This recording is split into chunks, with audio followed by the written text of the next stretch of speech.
Long ago, in the mountains of North Africa, where old stories still travel by word of mouth, this tale begins.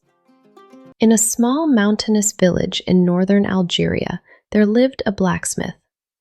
He was known across the surrounding villages as a hard-working and honest man. His forge stood at the edge of the village. Each day, people heard the sound of his hammer striking iron echoing through the mountains. The blacksmith had one child, a daughter. She was known for her beauty, but she was also calm, thoughtful, and kind. The blacksmith never praised her beauty aloud. He believed that beauty could bring both good and trouble, and he raised his daughter to be steady and humble. One day, while his daughter was filling her water jug at the village fountain, a prince from a distant land passed through with his guards. When the prince saw her, he stopped. He had seen many beautiful things in his life, but something about her was different. She carried herself with quiet strength.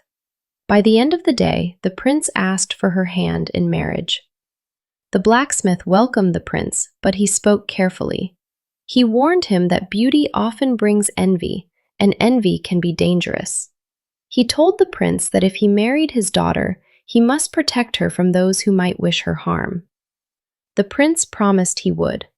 Soon after, the blacksmith's daughter left the mountains and became a princess.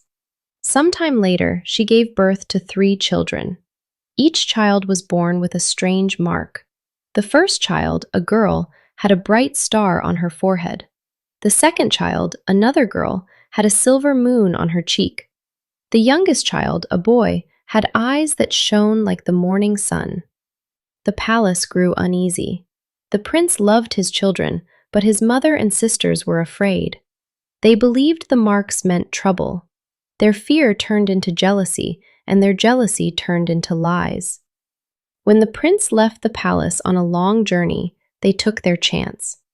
The babies were taken from their mother and left in the mountains. The women told the prince a cruel lie, that his wife had given birth to animals and brought shame to the royal family. He believed them. The blacksmith's daughter was cast out of the palace. She left with nothing but her dignity, and she never spoke against them. But the children did not die. A gazelle found them crying and stayed close, until an old shepherd came across them in the highlands. The shepherd was poor, but he was kind. He took the children with him and raised them as his own among the rugged mountains of northern Algeria. The children grew with the shepherd. The children grew up beside him. The eldest girl, the one with the star, often asked questions. She wanted to understand why people acted the way they did.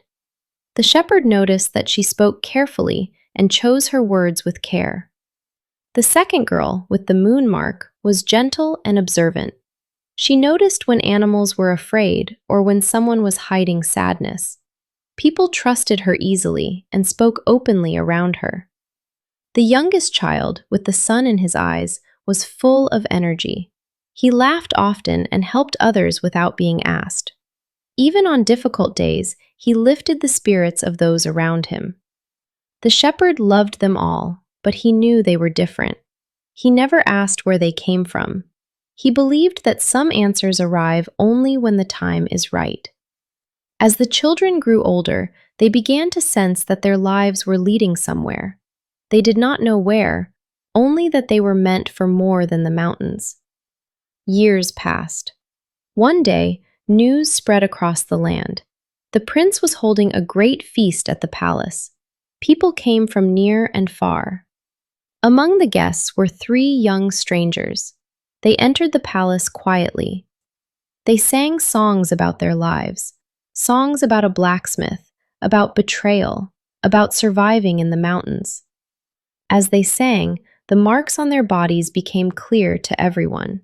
The court fell silent. The prince stood. He recognized the truth at once. These were his children. He wept openly, and the lies were finally exposed. The women who had betrayed the family were banished.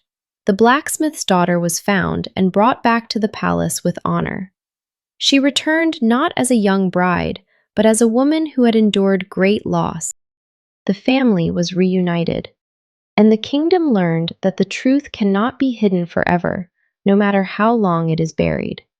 And this is the story of the blacksmith's daughter, a reminder that the truth will always come to light.